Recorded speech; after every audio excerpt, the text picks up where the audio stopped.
Watch this video if you are interested in AI specialist certification exam from Salesforce and you want to learn about prompt builder and hands-on experience. You are not going for the certification, skip the first part, directly go to the second. I'll create the chapters in this YouTube video where we'll do hands-on step by step for creating a prompt builder using a prompt template and uh, try to understand in layman terms what is exactly prompt sets. So for first part, let's focus what is a key concept. uh, I was planning to do a AI specialist exam. I thought I'll share my experiences. While I'm making this video, I'm not certified yet. I'm on the process of doing it. But I want to help the whole community to basically do more hands-on on the AI specialist exam and don't cram it, basically learn it. And so it is very natural to you when you are just implementing that exam practices and the practical aspects in your workspace. So, as everyone does, I just went to the Trailhead. When I went to the Trailhead of creating a prep for AI specialist, I started the first one. When I went to the certification prep, they targeted me to go to Einstein Trusted. When I went there, they said go to Generative AI. They said go to Prompt Builder. So what I realized, it's like I'm in a loop, which is a never-ending loop that's happening. So where to start about this exam? So I thought, okay, let's backtrack. I'll go step by step. So what is my goal here? Goal is to get 73%, where we have 60 questions, 105 minutes. So my pass rate is at least I need minimum 44 questions. That's what was my goal as of now. Then I thought, okay, what is my focus? The focus is when I go to the prep of this exam, they were talking about more weightage is given to what? Prompt builder. Okay, I thought, okay, let me focus and learn everything about this component with the hands-on aspect of it. Then we have agent force tool, generative AI, Einstein trust layer. So I'm creating a series here. I'll go through all the aspects for this exam. For prompt builder is for today's video. Then agent force, I've already created a series on agent force. I'll share that link also if you want to refer that. Now our focus is clear. As exam buddies, we are together, we are learning it. This is our focus, prompt builder as of now. When I went further, so this is what the requirement came from Salesforce for the exam. It says you need to understand the requirements and identify when to use a prompt builder, okay, when to use, and what are the user roles to manage the prompt templates, how to create the prompt template, what is the grounding technique, creating, activating, and executing the prompt templates. So when I see what are the keywords they were talking about prompt builder, they were talking about prompt template and grounding techniques. So these are the three things which was coming into my mind. So we'll focus on those things when I'm prepping for the exams. Just to add on the side, I further googled it out. I found this on Reddit. Some of our buddies have helped. They said that okay, this is the exam is heavily weighted on what? Prompt builder. You need to understand the actual name of the solutions, right? And then see, understand what are different groundings are. So it'll be more what? It's a difficult level of exam. So that's their experience. So we don't want to have it difficult for you. We want it to be simple. When I'm learning, I'm sharing that experience. And also I'll give you the reference for this link. This is very important. It was very much handy for me when I was preparing about the prompt templates or prompt builder. So even if I go here, you can see the grounding of data. That information is given up. What are the different type of grounding? I would say before the exam, just go through that link. Even I'll share that also. But first of all, let's know theory. Let's try to understand what is actually prompt is. So then I thought, okay, whether is a prompt is a term from Salesforce or not, I went to Chat GPT. Okay, I said, what is prompt? What is prompt? This is how I trained my brain. I thought, okay, maybe it's some different term or this is very generic term. When I came to know is prompt is a context of AI, is like a language model, a piece of information which is given to a model, basically AI, to generate a response. So I thought, okay, smart move by Salesforce. So they are using the existing terminologies of AI because there's an AI specialist exam. So prompt or prompting is a term which is already prevalent in the AI world. So even you'll hear a lot about LLM in in Salesforce. They what is that actually? It's a large language models. But if you see Google it out, it's what this is again an AI concept. Large models, language models. Models are basically type of AI which is designed to understand and generate human-like text.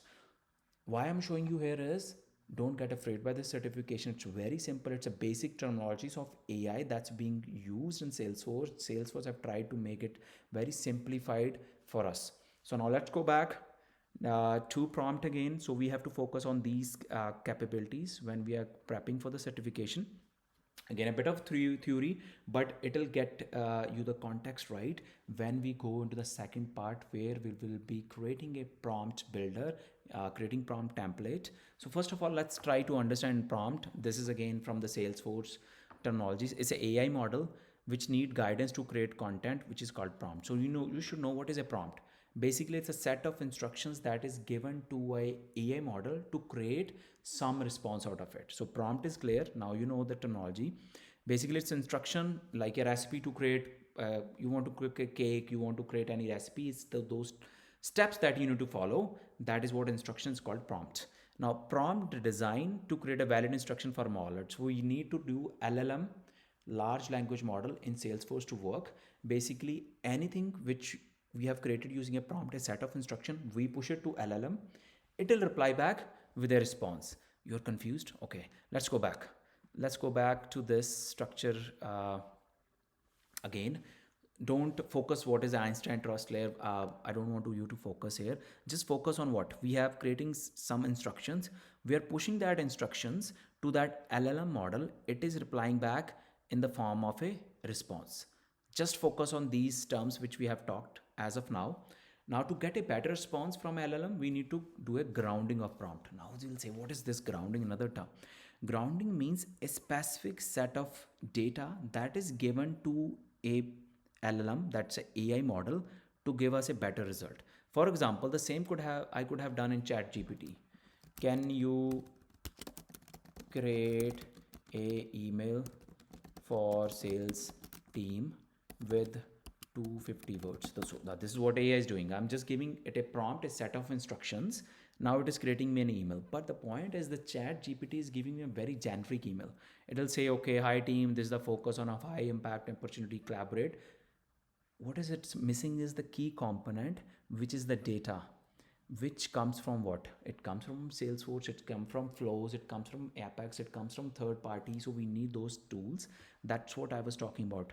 You need to understand what is grounding. Grounding is basically is to data which comes from a Salesforce org to generate a meaningful contextual information. If I could have given this Chat GPT, the sales team name is super team, contact name is, let's make it Aman, just as this random name I'm using, and make it 5 lines only. It should be for a lead name is equal to, let's use any provider, maybe let's say Telus, for example, just creating. So now we are giving it a more meaningful data to this Chat GPT to create a better structure. See, this is hi super team Aman here. It's referring to the real data as of now. This is what is called grounding in Salesforce terms. So we need to get that data coming from Salesforce. It might be from third party. We might use merge field. We might use flows. We might be using Apex to get that data information. I've already given an example, customer email rather than a generic email template. We have already seen it a practical.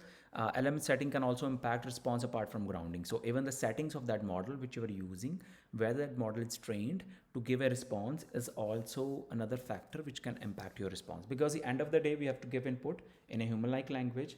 It's being processed by AI, which is LLM, and it's given as an output, as a response. That's a journey of a prompt. And another thing, the key ingredients that we need to understand in a prompt is this again, English like participant, the people who are sending the information, and the settings of the model, basically LLM. What is a goal? What we are trying to achieve here? Because we want to send an email, we want to create a description. So that is what our goal is. The relationship is basically the role.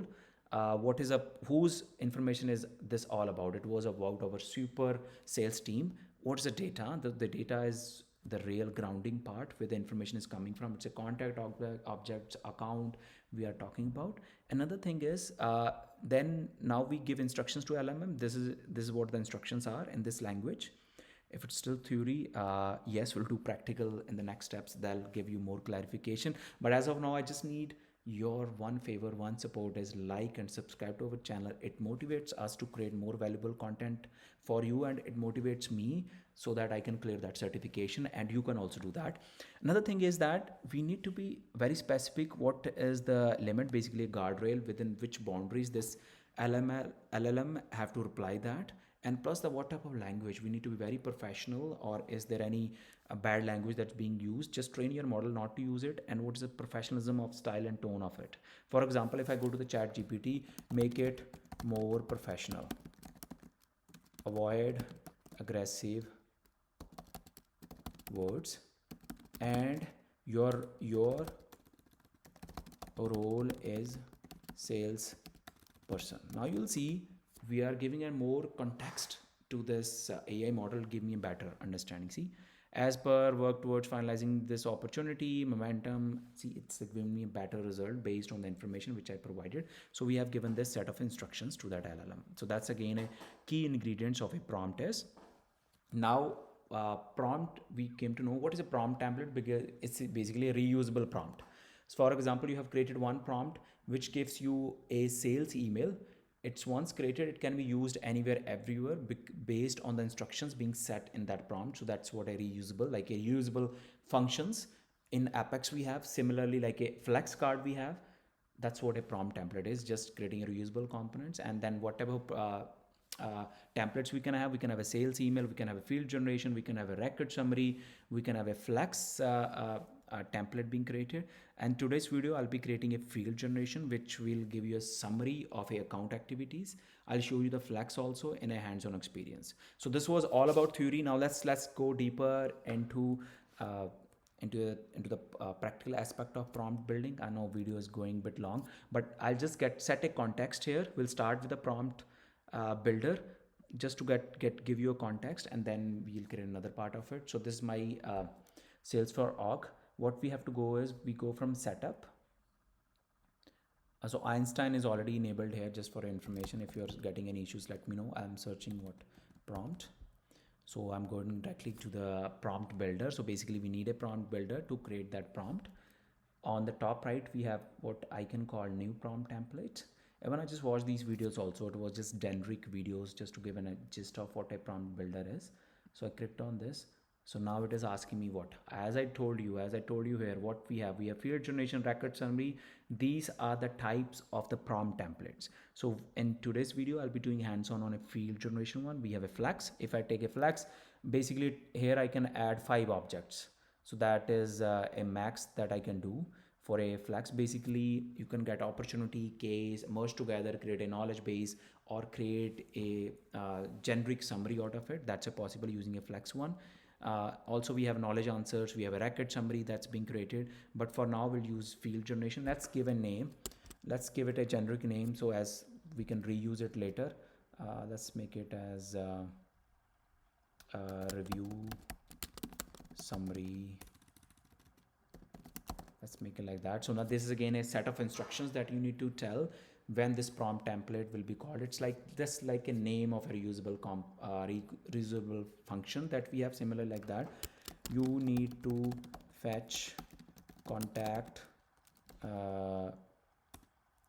object and go to reviews and create a description for that. So let's have just created a one template description. Now we have to see what object it runs on. For us it is a contact object, and what field it runs on.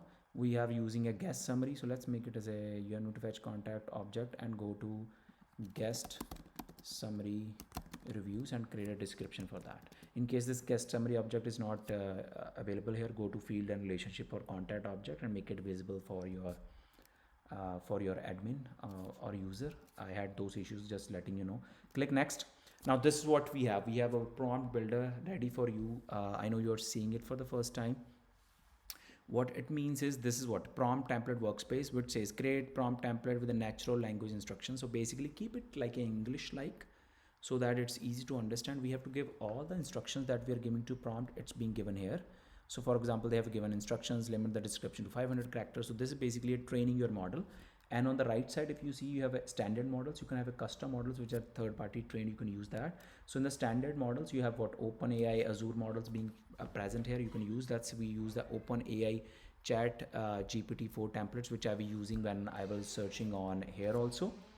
And here you can search what type of resources that we need to use. For example, in our case, we have to use contact, but imagine you are not doing anything. I just paste the same description which I had before.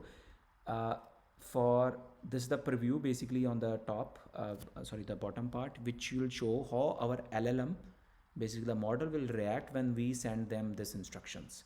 So how we can search that, let's make it a save it here. And once it is saved, I can run it and see how the response comes up. But here we have to fill more information if I have to see how this model is working based on the grounding of the information. Let's do that in the next video. But thanks for watching this. Do like and subscribe to our channel. In this next part, I'll do more hands-on on this. Let's make it more working. As of now, we just created, just to summarize, a prompt template using a prompt builder. We're just trying to create that, and then we need to deploy it, test it, and make it working. Thank you again.